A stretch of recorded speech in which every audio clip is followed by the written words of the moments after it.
ہمارے ایک مخلص تھے عبد الوحید سلیمانی صاحب رحمۃ اللہ علیہ، مجھ سے کہنے لگے میری جیب سے پیسے نکل جاتے تھے،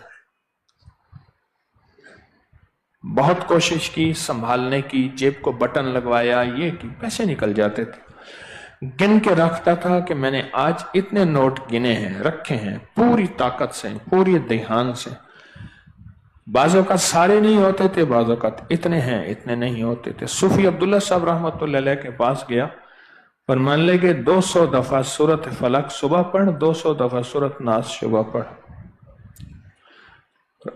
اس کے بعد کبھی پھر پیسے نہیں نکلے، میں نے یہ چند دن چند ہفتے پڑھے۔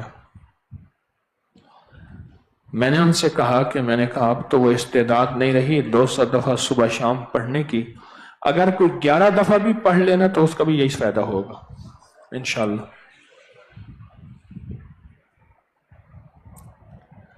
رسول اللہ صلی اللہ تعالی علیہ وسلم میرے حبیب جب رات کو سوتے تھے تو دونوں ہاتھوں پہ فلق اور ناس پڑھ کے پھونکتے تھے، اور پھونکنے کے ساتھ تھتکارتے تھے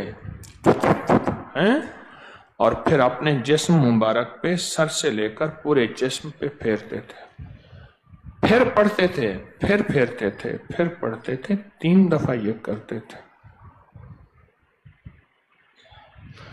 کچھ غیبی نظام ہے۔ ایک درویش کے پاس کہا کہ اللہ والے ہیں، کوئی لوگوں کو اللہ کا نام بتاتے ہیں، تو غربت تنگ دستی ہے، پریشانی ہے، چلو ان سے اللہ اللہ سکھاتے ہیں۔ کسی نے کہا آپ صاحب علم ہیں، آپ نہ جائیں، آپ کو ان کے علم کا عروج کا پتہ نہیں چلے گا، وہ آپ کو کیا کہیں گے، آپ کیا کریں گے، آپ کو فائدہ نہیں ہوگا۔ کہا نہیں، لوگوں کے بڑے کام ہوئے، میں کہتا ہوں کوئی میرا بھی ہو جائے، روٹی نہیں، روزی نہیں، قرضے ہیں، بیماریاں ہیں، دکھ ہیں، تکلیفیں ہیں۔ تو ان کے پاس گئے نا، تو انہوں نے کہا بابا آج رات نہ سوتے ہوئے پڑھا کرو یا بابو، بہت کثرت سے پڑھ کے سو جانا، کچھ راتیں پڑھنا، اللہ بھلی کر دے گا۔ یہ کہنے لگے ان پڑھ آدمی ہیں، انہوں نے اصل میں ان کے لہجے میں کمزوری ہے، انہوں نے کہا ہوگا یا وہابو، انہوں نے یا وہاب پڑھا۔ انہوں نے فرمایا تھا کہ 5-7 دن پڑھنا، بھلی ہوگی، اللہ بھلی کرے گا۔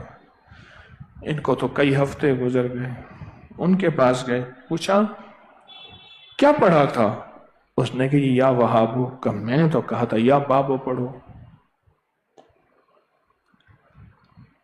خواجہ حسن رسول نما، یہ ان کا واقعہ ہے۔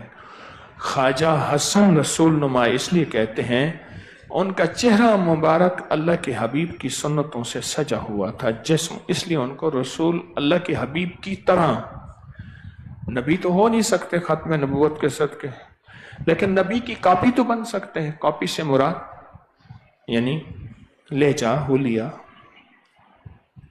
جسم، ادائیں۔ فرمایا ہم نے تمہیں کہا تھا یا بابو پڑھنا، اچھا جا آپ پڑھ یا بابو، یا بابو یا۔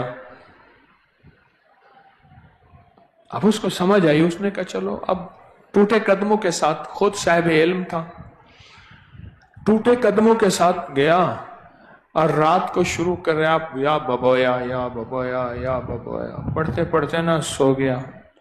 رات کو کسی نے زور زور سے دروازہ کھٹ، کون؟ اس نے کہا بادشاہ کے بندے۔ انہوں نے کہا آج موت آ گئی، کیونکہ بادشاہ نے جس کو قتل کرنا اس کو رات کو اٹھواتا تھا۔ واہ مولا، روٹی تو نہیں تھی، جان بھی گئی، روٹی تو تھی نہیں، جان بھی گئی۔ انہوں نے پکڑا، بادشاہ کے پاس لے گئے۔ بادشاہ نے کہا مجھے ایک ہستی کی ابھی زیارت ہوئی ہے خواب میں سوتے ہوئے کہ آپ کے حالات ٹھیک نہیں ہیں، آپ میرے بچوں کو نا اللہ اللہ پڑھایا کریں، سکھایا کریں، اور آپ کو شاہی لباس ہے، شاہی منصب ہے، اتنی تنخواہ ہے، اور فی الحال ایسے کرو اتنے خچر اونٹ بھر کے ان کے گھر پہنچاؤ، گھر میں روٹی تو ہو۔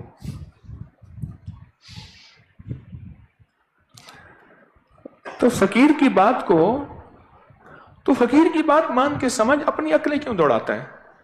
کائنات کے راز کی بات کر رہا ہوں، یہ سورت فلق اور ناس بھی رازوں میں ہے. فقیر کی بات کو فقیر کی بات سمجھ، اور سمجھ کے ان کی بات مان.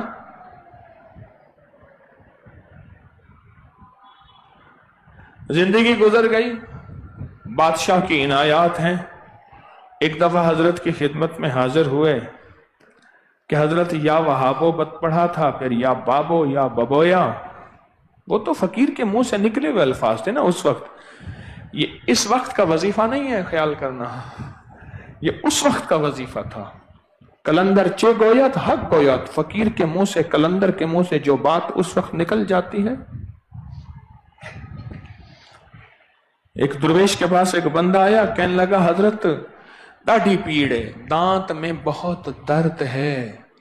آپ نے فرمایا ڈاڑھی پیڑ ہے، ڈاڑھی پیڑ ہے، ڈاڑھی، جا وہ ٹھیک ہو گیا.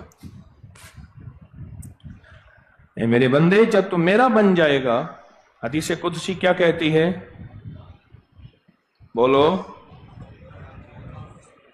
ہیں؟ پھر میں تیرا ہاتھ بنوں گا، پھر میں تیرے قدم، تیری زبان، یہ حدیث قدسی کا مفہوم عرض کر رہا ہوں. پھر بظاہر وہ تو ہوگا، اصل میں ہوں گا. فلق اور ناس پڑھیں. سورت فلق کی 5 آیتیں ہیں، سورت ناس کی 6 آیتیں ہیں. 6 آیتیں ہیں، کل کتنی بنی؟ 11. یہ جو فلق اور ناس ہے، میں اس کی طاقت کیا بتاؤں.